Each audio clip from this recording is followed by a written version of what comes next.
How much do you really know about Australia? Because after moving here nearly 4 years ago, I find that I keep seeing all of these videos on the internet about this beautiful country that I now live in, and they just seem to be perpetuating utter madness. And considering I spend most of my spare time now helping people move to Australia, I know I'm a bit of a weirdo. Let's see how much of this video, 10 reasons not to move to Australia, are actually correct. Let's give it a go.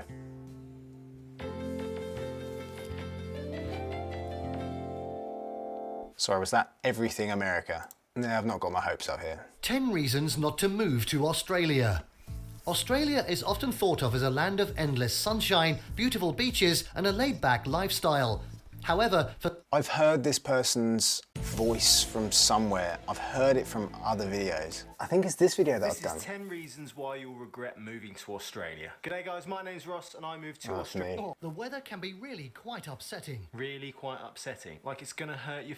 It's bloody Really hot here.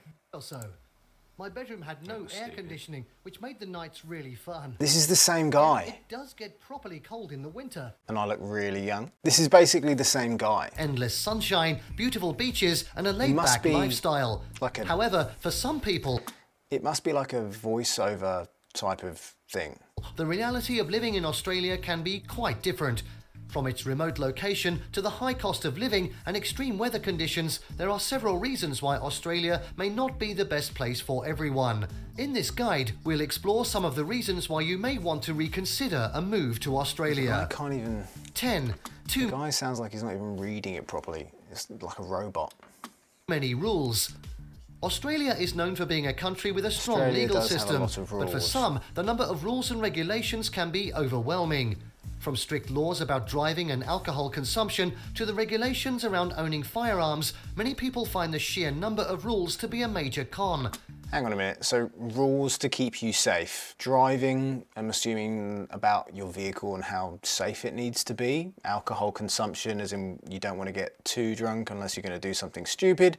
Oh, and then let's just add firearms into this because driving around drunk whilst having a firearm sounds like it's going to be a good idea. The types of people that find that those kind of rules to do with your safety, I don't think should really live here. Like, go and live in your unsafe countries. This can make it difficult for some to adjust to life in Australia, especially for those who are used to more relaxed attitudes towards laws and regulations in other countries.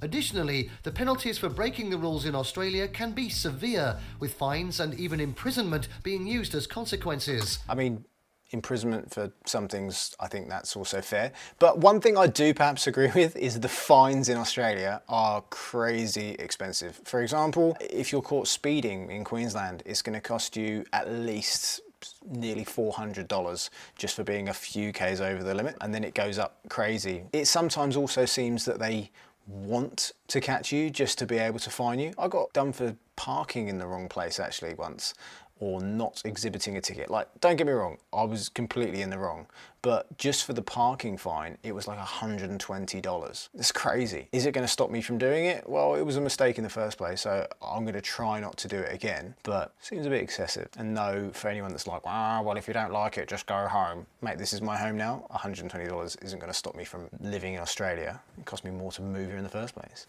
For those who are considering a move to Australia, it's important to be aware of the strict legal system and to familiarise yourself with the rules before you arrive. 9. Bad driving culture. Australia's driving culture has been a source of frustration for many newcomers to the country. From poor road infrastructure to aggressive and dangerous driving habits, it can be a challenge. Poor road infrastructure, I guess if you're talking about going to live in the outback where, yeah, there are a lot of unpaved dirt roads. But generally speaking, in the cities, I don't think it's a worse driving infrastructure. Two things that are better than the UK where I used to live. Number one, there are far fewer potholes. And if there are potholes, it seems like they fix them without you having to draw a massive penis around them to alert the council to there being a problem. And the second one is the roads themselves are bigger and they have the same thing that Americans have, but like in reverse, in the sense that a lot of intersections that you come to, you can just automatically go left. They go right because, you know, they drive on the wrong side of the road. But you can automatically go left at lots of places, which I think alleviates a lot of the problems on the traffic. Never does that ever happen in the UK. So I guess it depends on where you live, but name a country where everyone is going to drive unaggressively. The French, they're crazy aggressive. Drive like them or get your car dinged, or both. To feel safe on the roads. The high number of accidents and road fatalities, particularly in rural areas, is a major concern for many drivers. Additionally, many drivers in Australia are not familiar with the rules of the road and ignore basic traffic safety principles, such as using seatbelts and following speed limits. These factors can make driving in Australia a stressful and potentially dangerous experience. Now, I haven't looked into the specifics of how many people do break the rules. I know there was a study released recently where they were trying to catch people in Adelaide for doing different things wrong, and they found like thousands of people were doing the wrong thing.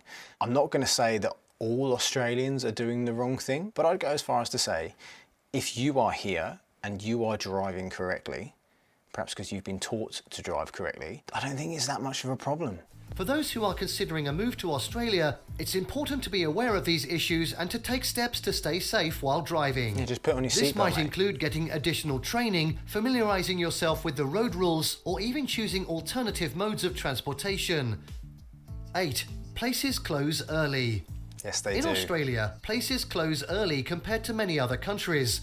This is usually due to the stringent regulations on trading hours set by the government. Stores and businesses in most states must close no later than 6 p.m. during weekdays and between 2 p.m. and 4 p.m. on weekends. Don't really know about that. A lot of the places, like in Westfield, they open later as well. Generally speaking, though, I think that the shops closing early has probably got to do with trading. It's got less to do with trading hours and probably more to do with how much people in shops are paid. I agree it can get kind of frustrating when shops do shut a bit early, particularly if you're at work. It seems like things like Australia Post are never open whilst you're not at work. And people would moan about coffee shops. Why do you need a coffee that late into the evening anyway? It's going to keep you awake. You're going to want to go to sleep soon. Or if you're that needy of caffeine, just have a Red Bull, mate. I don't think that places shutting early should be the reason why you're not moving here, though. Like, if you're moving to Australia just for the shopping, something's a little bit wrong.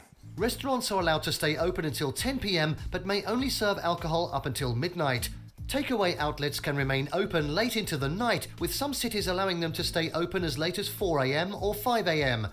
These rules vary from state to state, so it's important for visitors to be aware of local laws when travelling around Australia. 7. Poor internet connectivity. Why do they always bang on about the internet connectivity in connectivity? Australia is a major issue that affects many Australians.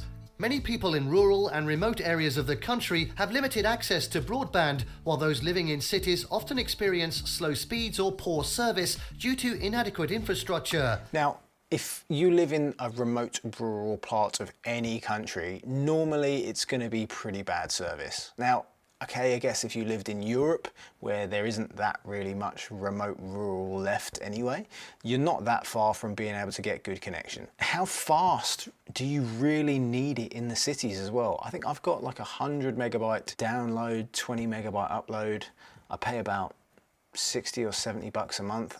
I'm not going to say is that expensive or is that cheap, because it's relative to the country that you live in. Stuff in Australia is expensive, we get paid more, like just live with it. But how much do you realistically need to be able to count that as fast? Is that not enough? Am I not getting a good enough deal? Oh shit, maybe I should live in another country. Said no one ever that moved to Australia. If you're worried about internet speed, maybe Australia isn't for you. This has caused frustration amongst users as they are unable to use online services such as streaming video, gaming and social media. I can do all of those. Additionally, businesses suffer from poor internet connection, which leads to loss of productivity and income. Furthermore, students who depend on the internet for their studies are hindered by low bandwidths, which prevent them from accessing educational websites or downloading necessary materials for their courses. Lies, mate, or they're not paying enough for their data plan. The Australian government needs to take swift action in order to address this problem by investing more resources into improving its network infrastructure so all citizens can benefit from reliable internet connectivity.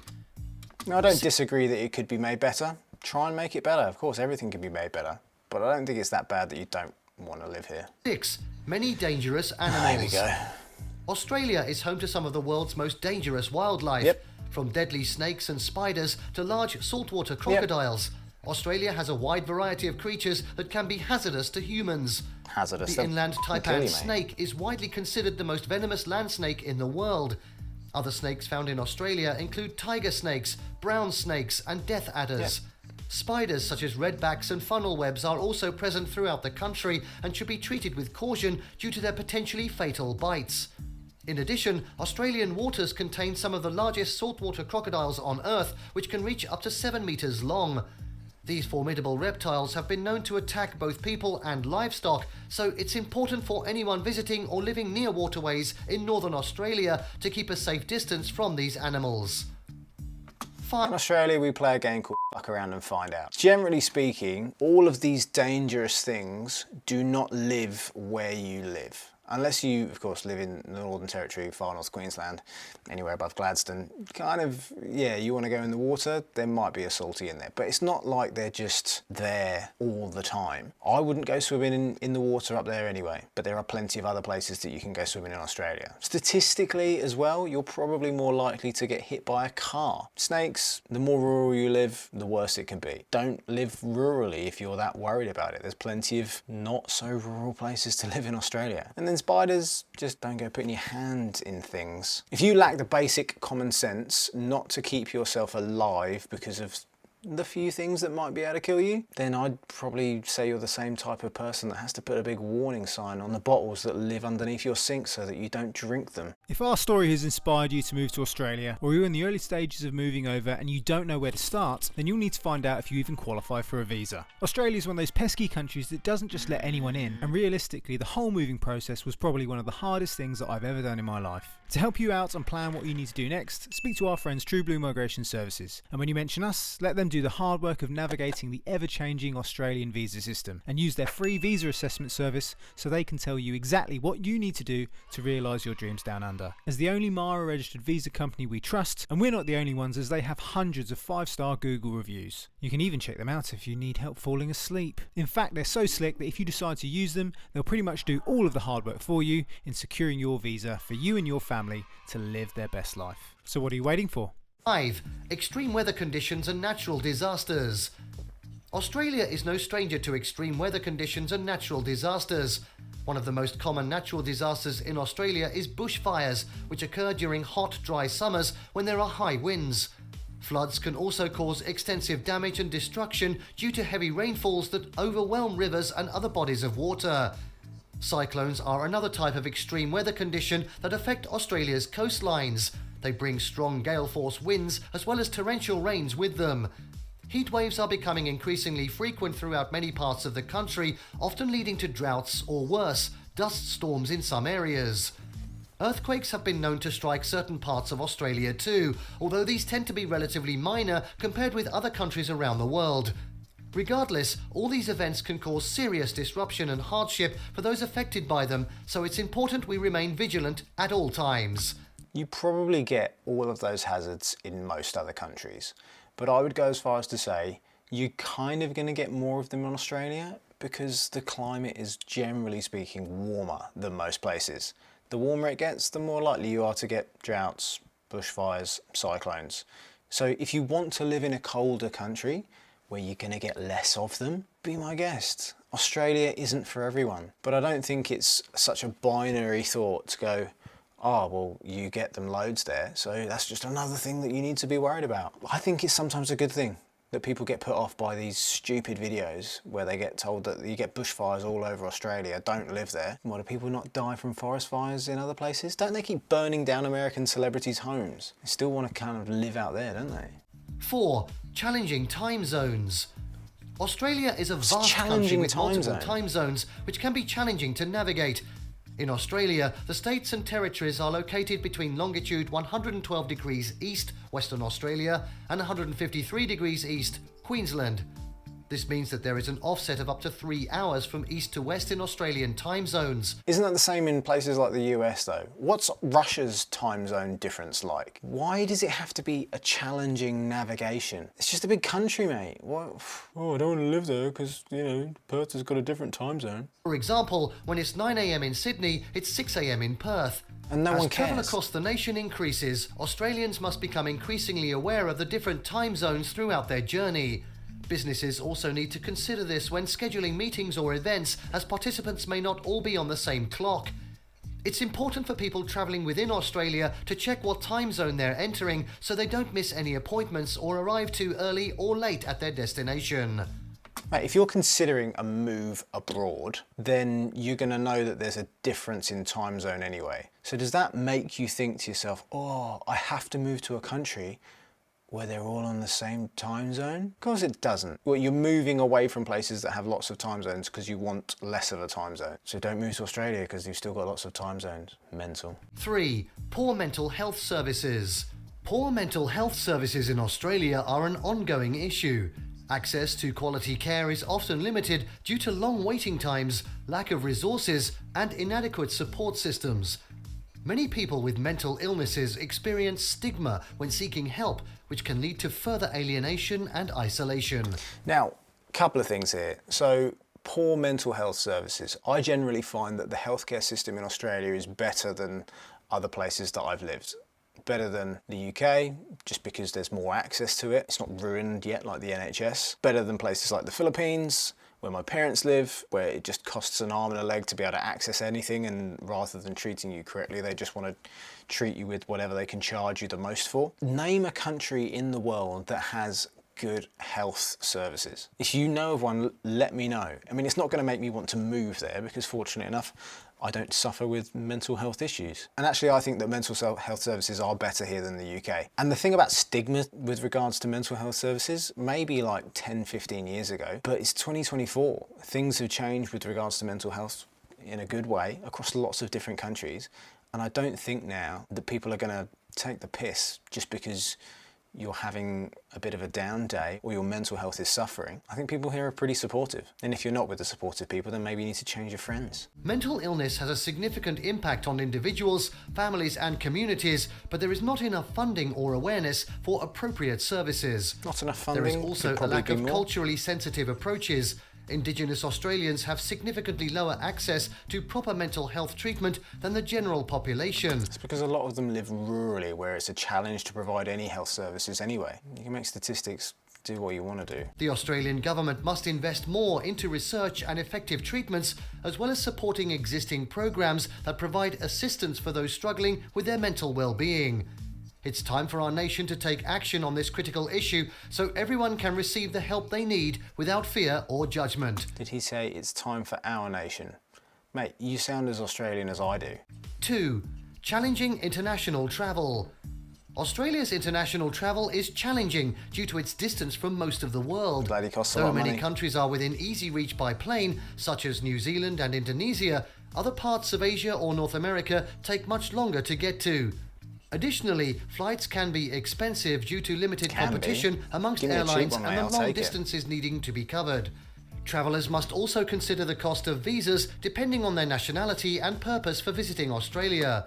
That's coming into the country, yeah. Australia's pretty hard to get into, mate. You definitely need a visa. You can't just rock up unless you're from one of the few countries that they allow to have a short visitor visa for. Although there are many challenges when travelling internationally in Australia, with careful planning, it is still possible for travellers to make it a worthwhile experience. Bloody worthwhile. 1. Its remote location. Australia is a country of immense beauty and isolation.